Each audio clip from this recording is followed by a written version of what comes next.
Gosh, yeah. I mean, Eduardo talked after his start in Pittsburgh. I sent the audio to my colleague Ken Rosenthal, and I was like, "Here is Eduardo providing no clarity on anything at all." So that was really the gist of Eduardo's interview. It sounded like he was repeating a coached line. I don't know if it was from his agent or PR or maybe his own brain, but it was kind of like, I wasn't comfortable with the details of the trade, so I said no for me and my family. And I'm sure that that is, at the end of the day, kind of the gist of how we got to this situation. But, you know, press for some more specifics. Was this personal? Was this financial? When did you know a trade was on the horizon? How was the conversation with the Tigers? We got really no additional insight from Eduardo.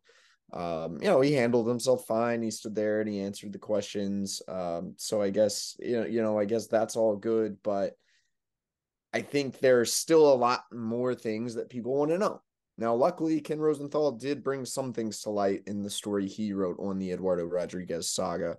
It was centered largely around, I think, the extra concessions that Eduardo and his agent were seeking from the Dodgers. Sounds like there might have been multiple things involved. The one Ken was able to report was an extra year at 20 million tacked on to Eduardo's contract if he were to opt in. So it would be this year and then an opt in or opt out for 4 years and $69 million.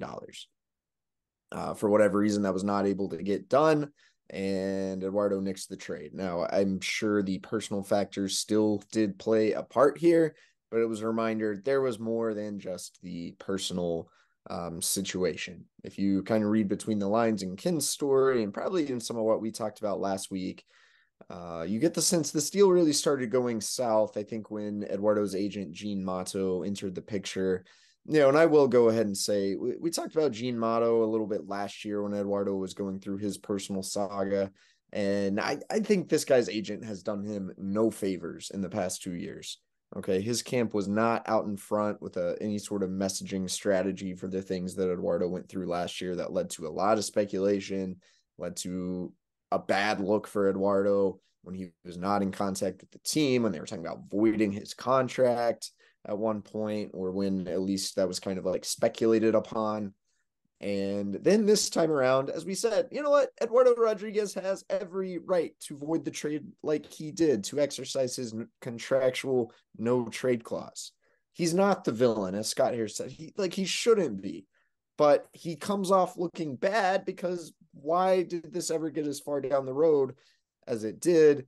And then when this did happen, it was not really explained well. It still kind of hasn't been explained well. I heard from a couple of people that like there are GMs in the league who probably aren't going to be lining up to take a shot on Eduardo Rodriguez right now. And I don't even think that's the player's fault. He went through a personal situation and he exercised his contractual right.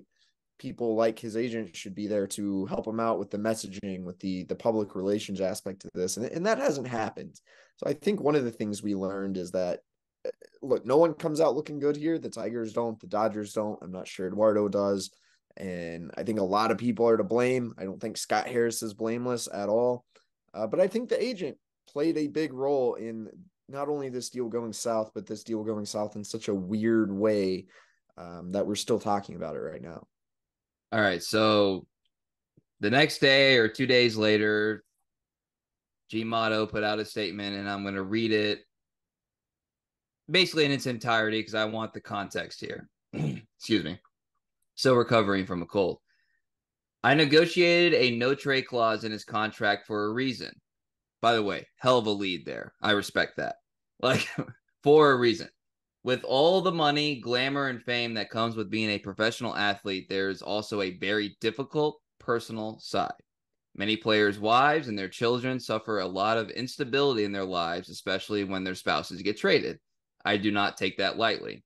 Eduardo is one of the best left-handed starting pitchers in baseball, but he is also a human being who wants stability for his family. They are comfortable living in the Detroit area and have adjusted well. As for the Dodgers in particular, once I was granted permission to speak with them regarding the trade, we did our best to come up with a way to make it happen where everyone was comfortable with the outcome. Unfortunately, we just ran out of time. There are a couple of things in there that I think are that I like, that are cool. Like, hey, I negotiated this. We exercised our right against like the team. Like, I respect that. I respect the hell out of that. I think the we ran out of time thing is just I don't know. I'm not sure why you really end it like that. I think the last graph completely contradicted the first two graphs, which were pretty good. And then the last paragraph almost invalidated everything else. You're right. Okay, cause it's funny you say that because I said this and I didn't know that Ken was going to report the next day or 2 days later or whatever. I was like, there's ways to get around no trade clauses. Like if like I said, and I was probably one of the few that the Dodgers also bear responsibility. Because by the way, if you're a Dodgers fan, you're probably thinking, why didn't you just get the deal done? It could have been that hard. Like if you're like we're obviously we're the Dodgers. Every year we're capable of winning a World Series. So like they could have gotten done if they wanted to. I think that's fair and all this like Oh, totally. Scott Harris, fumbled the bag and Eduardo this or whatever. The Dodgers said they wanted to get it done, could have got it done. So I think that needs to be said a couple times. But you're right about this last paragraph where it's like we really want the first two paragraphs. We have this right. We're comfortable here. We want to stay here.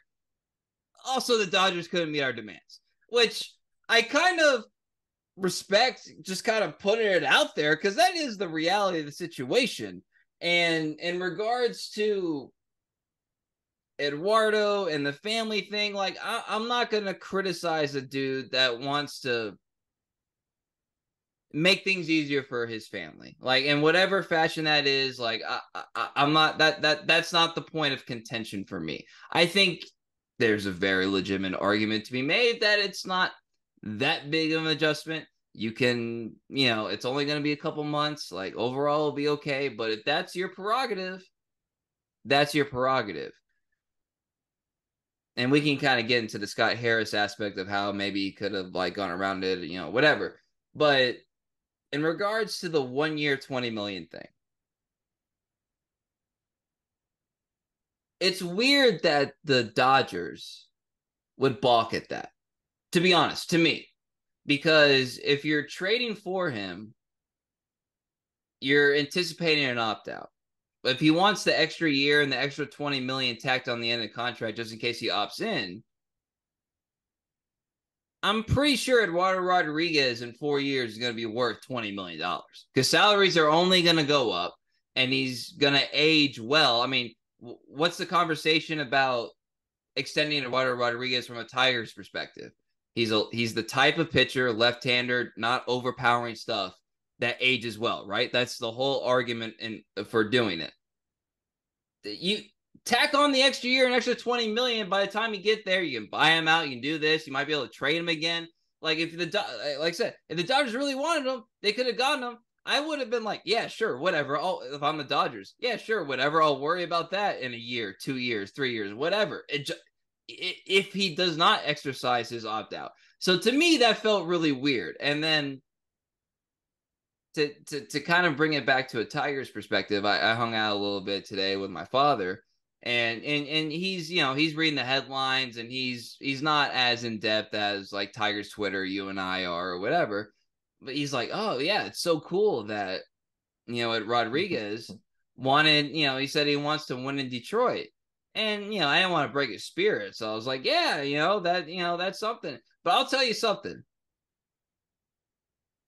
I've been at bars where I've laid it on way less thick on the single ladies, and Eduardo Rodriguez was laying it on with the city of Detroit and the Tigers organization.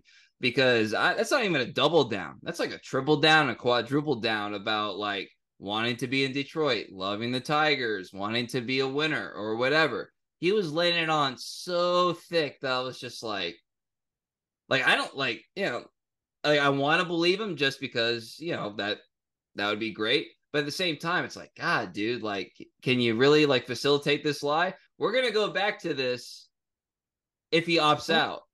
We're gonna know for sure how truthful this is one way or another. Because if he opts in, maybe If Scott this is Harris is really like a where you little bit want to of a be, winner. maybe you just pick in that option, right? Right.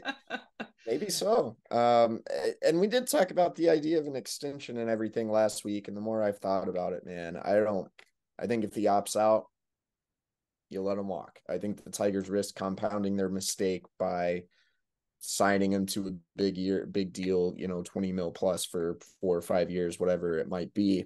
And I get where you're coming from with the Dodgers thing, but a lot of teams were already scared off by that opt out. And I think you tackle on a 4th year, 20 million, the downside risk increased just enough for the Dodgers to be like, yeah, no, we don't actually want to do that. We're not actually comfortable with it. And I think that's understandable. Like, I think, although I do think Eduardo should opt out, although I do think he should get a pay raise, I'm not sure a team that's still a little bit away from contention, that's already had a couple weird experiences with this guy. I don't know if it's in their best interest to go spend, whatever it may be, 5 years, $100 million, something to that effect. When Eduardo Rodriguez, when there are a long list of other good starting pitchers who are going to be on the market next year.